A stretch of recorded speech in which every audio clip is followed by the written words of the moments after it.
नमस्कार दोस्तों, मैं आपका दोस्त वीरेंद्र रावत और आप देख रहे हैं सुपर वीरू व्लॉग। तो दोस्तों, आज हम बात करने वाले हैं एक ऐसे मंदिर की जिसके दर्शन करने के लिए दूर दूर से लोग आते हैं। और क्योंकि आज हम चर्चा करने वाले हैं उत्तराखंड के बहुत ही प्रसिद्ध मंदिर है, जिस मंदिर का नाम है टपकेश्वर मंदिर, जो कि देहरादून में स्थित है। इसके बारे में हम पूरी जानकारी आपको देने वाले हैं इस वीडियो के माध्यम से।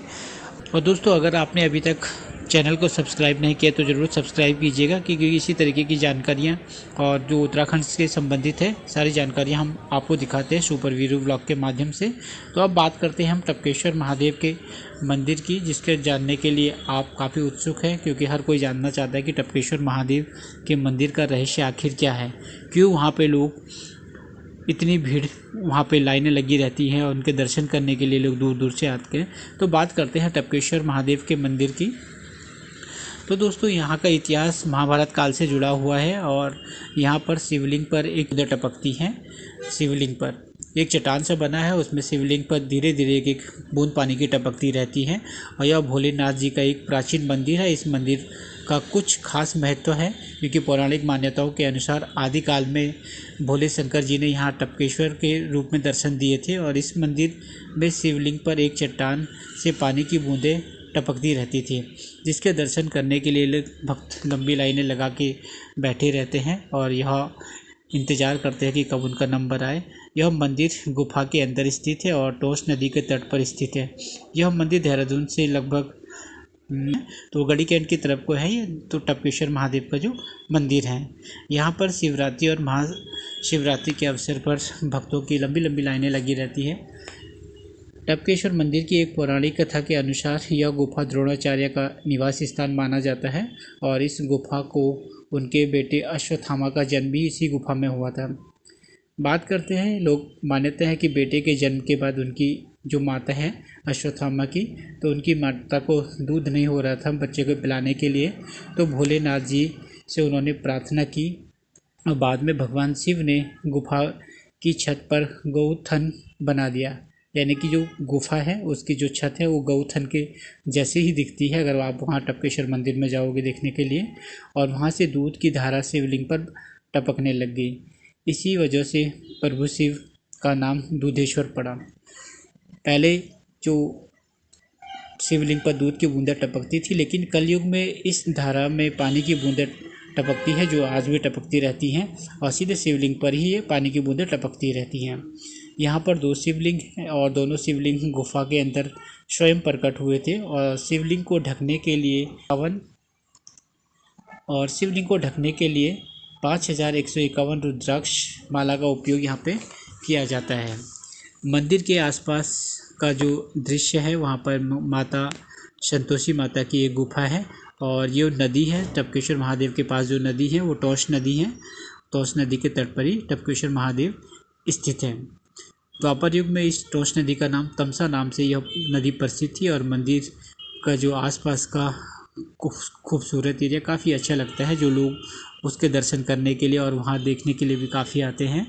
माना जाता है कि कौरव और पांडवों के गुरु द्रोणाचार्य ने भगवान शिव की तपस्या करने के लिए यह स्थान चुना था और 12 साल तक उन्होंने यहाँ पे तपस्या की थी। मान्यताओं के अनुसार गुरु द्रोणाचार्य ने भगवान शिव से इसी जगह पर अस्त्र शस्त्र और धनुर्विद्या का ज्ञान लिया था। तो दोस्तों, सावन के जो महीनों में यहाँ पर भक्तों की काफ़ी भीड़ लगी रहती है गढ़ी कैंट टपकेश्वर महादेव के मंदिर में। और यहाँ पे दूर दूर से लोग टपकेश्वर महादेव के मंदिर के दर्शन करने के लिए आ जाते हैं। अगर कोई दर्शन, जैसे महाशिवरात्रि के अवसर पर यहाँ पे बहुत लंबी भीड़ें लगी हुई थी, जो आप वीडियो में भी देख रहे हो, इतनी लंबी लंबी भीड़ें थी और काफ़ी रात से, यानी कि रात के 12-1 बजे से यहाँ पे लोग लाइन में लग गए थे कि कब उनका नंबर आएगा और कब वो भगवान शिव के टपकेश्वर महादेव के दर्शन कर पाएंगे। इस दर्शन के लिए दूर दूर से लोग आते हैं, काफ़ी जगहों से लोग आते हैं कि टपकेश्वर महादेव के दर्शन हो। और ख़ासकर सावन के महीने में और महाशिवरात्रि के अवसर पर तो यहाँ पे बहुत भीड़ लगी रहती है। तो मंदिर तो हमेशा खुला रहता है, लेकिन इस टाइम पे यहाँ पे कुछ ज़्यादा ही भीड़ लगी रहती है और साथ में यहाँ पे मेले का भी यहाँ पे आयोजन किया जाता है। तो दोस्तों, इस तरीके की ये जानकारी है। अगर एक शॉर्टकट तरीके से आपको बता दूँ तो टपकेश्वर महादेव का जो मंदिर है, उस मंदिर में एक गौथन बना हुआ है और गौथन से वहाँ पे पानी की बूंदें टपकती रहती है। यानी कि इस तरीके से जैसे गौ माता का थन होता है, उसी तरीके का वहाँ पे गुफा बना हुआ है और उस गुफा से ही पानी की बूंदें सीधे शिवलिंग पर टपकती हैं। इसके दर्शन करने के लिए लोग वहाँ पे आते हैं। प्राचीन काल में वहाँ पे दूध की बूंदें टपकती थी, लेकिन अब दूध की बूंदें धीरे धीरे टपकना बंद हो गई, तो अब पानी की बूंदें वहाँ पे टपकती है। वो अभी भी टपकती है। आप कभी भी चाहो तो वहाँ पे दर्शन कर सकते हैं। तो दोस्तों, अगर आपको वीडियो अच्छी लगी हो तो ज़रूर लाइक कीजिएगा, शेयर कीजिएगा और सब्सक्राइब कीजिएगा।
पागल इंसान है।